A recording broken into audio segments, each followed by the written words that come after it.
दोस्तों, जैसा कि आप सभी को अच्छे से पता है, बहुत से लोग अपने लाइफ पार्टनर से बहुत ज़्यादा परेशान हो जाते हैं। उनके साथ में वो अपनी लाइफ को कंटिन्यू नहीं करना चाहते हैं, उनसे वो अलग होना चाहते हैं, उनसे वो डाइवोर्स लेना चाहते हैं।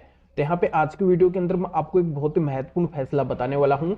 इसके जरिए से मैं आपको समझाने वाला हूँ, इसके ऊपर एक नया कानून आया है कि अब बिना डाइवोर्स के भी शादी खत्म हो सकती है। डाइवोर्स लेने की ऐसी कोई भी जरूरत नहीं है। तो ये क्या फैसला है, क्या बातें इस फैसले के अंदर कही है, ये पूरी जानकारी इस वीडियो के अंदर मैं बताऊंगा। पर आपको करना क्या है, वीडियो को बिल्कुल अंत तक देखना है, तभी पूरी जानकारी समझ में आएगी। क्योंकि आपको अच्छे से पता है, कभी भी आधे अधूरी वीडियो से जानकारी समझ में नहीं आती है, इसलिए पूरी जानकारी के लिए वीडियो को बिल्कुल अंत तक देखना होता है। और ये आपका अपना चैनल है, इसको अगर आप अभी तक सब्सक्राइब नहीं करे हैं तो पहले आप इसको सब्सक्राइब भी कर दीजिए और साथ में बेल आइकन को भी दबा दीजिए। तो चलिए शुरू करते हैं। तो वेलकम दोस्तों, मैं हूं आपको अपना एडवोकेट जितेंद्र। दोस्तों, इस बात की भी आपको अच्छे से जानकारी है कि अगर पति पत्नी दोनों ही डाइवोर्स लेना चाहते हैं, दोनों ही अगर एक दूसरे से अलग होना चाहते हैं, वो दोनों एक दूसरे के साथ में नहीं रहना चाहते हैं, तो ऐसी एवज के अंदर पति पत्नी म्यूचुअल डाइवोर्स का केस फाइल करते हैं, जिससे वो अलग हो जाते हैं, कानूनी रूप से उनका डाइवोर्स हो जाता है। पर यहाँ पे दिक्कत कब आती है, जब एक लाइफ पार्टनर के द्वारा डाइवोर्स मांगा जाता है और दूसरे के द्वारा डाइवोर्स नहीं दिया जाता है। तब यहाँ पे जिनके द्वारा डाइवोर्स लिया जाता है उनके द्वारा कंटेस्टेड डाइवोर्स का केस फाइल कर दिया जाता है, जिसके अंदर बहुत ज्यादा दिक्कत आती है। कंटेस्टेड डाइवोर्स आसानी से नहीं होता है, हो भी जाए ना भी हो इसकी कोई गारंटी नहीं होती है। तो यहाँ पे मैं आज की वीडियो के अंदर आपको समझाने वाला हूँ कि अगर लाइफ पार्टनर दोनों ही अगर डाइवोर्स लेना चाहते हैं, तब तो म्यूचुअल डाइवोर्स लेके अलग हो सकते हैं। पर यहाँ पे अगर दूसरी सिचुएशन आती है, एक लाइफ पार्टनर के द्वारा डाइवोर्स लिया जाता है, दूसरे के द्वारा डाइवोर्स नहीं दिया जाता है, तो जिनके द्वारा डाइवोर्स लिया जाता है उनको जल्दबाजी नहीं करनी है। एक तरफा यानी कि कंटेस्टेड डाइवोर्स का केस फाइल नहीं करना है। ये भी एक ऑप्शन है कि बिना डाइवोर्स के भी उनकी शादी खत्म हो सकती है। देखो, इस मामले के अनुसार मैं आपको अच्छे से समझा देता हूँ। दोस्तों, इस मामले के अंदर ऐसा होता है कि एक लड़का एक लड़की से शादी कर लाता है। जब दोनों साथ में रहते हैं तो रात के टाइम में लड़के की नजर लड़की के ऊपर पड़ती है।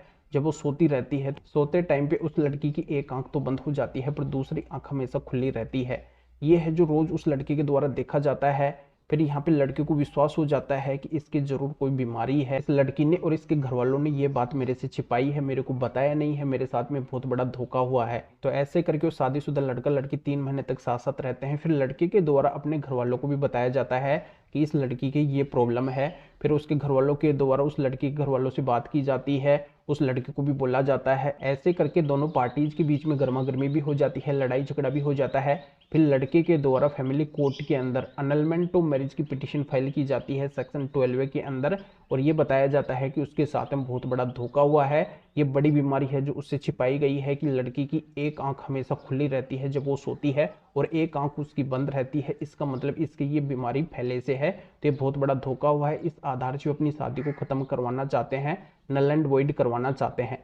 तो फैमिली कोर्ट के द्वारा ग्राउंड को देखते हुए यहाँ पे बिल्कुल लड़के को सफलता मिल जाती है। उसकी शादी नल एंड वॉइड कर दी जाती है, यानी कि शून्य कर दी जाती है, बिना तलाक के शादी खत्म हो जाती है। फिर लड़की के द्वारा इस डिसीजन को हाई कोर्ट के अंदर चैलेंज किया जाता है, वहां पे बात रखी जाती है। तो फिर हाई कोर्ट के द्वारा भी सेम ये डिसीजन आता है कि यहाँ पे अगर इस तरीके की परमानेंट बीमारी को छिपाया जा रहा है जो शादी से पहले की है, तो यहाँ पे बड़ा धोखा उस लाइफ पार्टनर के साथ में होता है। और वो लाइफ पार्टनर जिसके साथ में धोखा हुआ है, वो अगर बिना डाइवोर्स के अपनी शादी को खत्म करना चाहता है तो बिल्कुल उसकी शादी बिना डाइवोर्स के खत्म हो जाएगी। उसको कोई भी डाइवोर्स वगैरह है जो लेने की जरूरत नहीं पड़ेगी। तो इस मामले के अंदर इस तरीके से पति को ये बहुत बड़ी सफलता मिलती है। तो दोस्तों, ये जानकारी आपके अच्छे से समझ में आ गई होगी। इस तरीके की घटना अगर आपके साथ में भी होती है, आप भी अपने लाइफ पार्टनर से अलग होना चाहते हैं बिना डाइवोर्स के, आप अपनी मैरिज को खत्म करवाना चाहते हैं, तो इसके लिए आपके पास में 2 कंडीशनें होनी चाहिए। पहली कंडीशन तो इसके अंदर ये होनी चाहिए कि जिस लाइफ पार्टनर से आप अलग होना चाहते हैं उसके साथ में आपको फिजिकल रिलेशनशिप नहीं रखना है। तो इस बात का आपको विशेष ध्यान रखना है। और दूसरी कंडीशन इसके अंदर ये होनी चाहिए कि जब आपको पता चलता है तो विद इन 1 ईयर के अंदर ये एप्लीकेशन आपको फैमिली कोर्ट के अंदर लगाना है, अनलमेंट ऑफ मैरिज का। तो इस तरीके से आपकी शादी खत्म हो जाएगी। तो दोस्तों, इस महत्वपूर्ण जजमेंट की डिटेल इस वीडियो को डिस्क्रिप्शन के अंदर दी गई है। पार्टी का नाम ओपन नहीं कर सकते हैं क्योंकि पार्टी ने अपना नाम ओपन करने से मना किया है। तो फिर आगे मिलेंगे फिर नए टॉपिक के साथ में। आप सभी का बहुत बहुत धन्यवाद।